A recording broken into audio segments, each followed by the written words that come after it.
cash is real. The stakes are high. They bet big. They win big. They lose big. High stakes live action poker. Live at the bike. Well, it's going to be interesting because Michelle showed a little weakness before with the weakness as far as respect with the ace-queen. She's going to be challenged to probably do this again. We've got a few big hands here. So Michelle had done the raise, which was followed by a call. Martique gets in with 2 cards. A lot of big hands here, by the way. I mean, now Sean shows what's up, and I think Michelle, I would hate if she calls this and folded the other one, but unfortunately her sequence might have her. Like if she over dances here, like the problem is this looks like a really good squeeze spot. I'm going to be honest. Yeah. I mean, I know you said you'd hate it, No. and results oriented. Yes, I'd hate it. But it too. does look like a good squeeze spot. Look at it. I mean, you got a bet. You have a bet from an active player, right? And then you get 2 callers from the weakest caller ever. Martique's range is any 2 cards that look alike. But you have an active player opening up. Yeah. And then 2 callers. Yeah, it's I'm actually right there with you. It's actually a great squeeze. It's nice to set. It looks. The point is that you could rep like it's a much worse hand than this could be a big pop, by the way.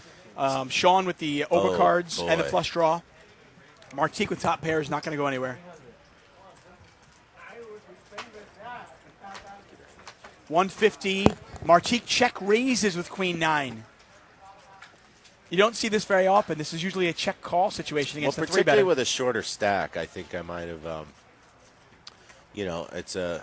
Well, I mean, the raise is to 300, which is basically a stack. So he's essentially saying, "I'm putting you all in." Oh no, it's only 150 to call. He's only got. Yeah, sorry, I thought it was 300 to call. It was 150 to call. Even then, though, he's only got like what? That's maybe 350 behind. What an interesting bet. What an interesting. Turns bet. 2 pair. He's just gonna put them all in. Yeah, he is. And that's a great play. I love that bet. You like the check raise? Just because I think his range is out there, and Sean, clearly has some kind of hand. Well, I guess if Sean was sitting with kings or aces, I'll put it this way. But a check raise gets jacks to fold, you don't want to. Okay, let me stop for a second. You're right. You're right.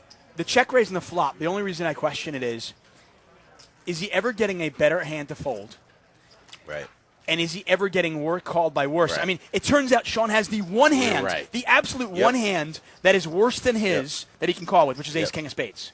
Ace, jack of spades would probably call as well. But those are pretty much the 2 hands only. The only 2 hands in his entire range. You get jacks to fold, which you don't want to fold. Right. You get ace, king of clubs to fold, which you don't really want to fold. I'm just wondering. No. I don't know. You said the exact right point, and it actually goes back to why I didn't put him on a 10 before, because he just quickly called. Right. And it's.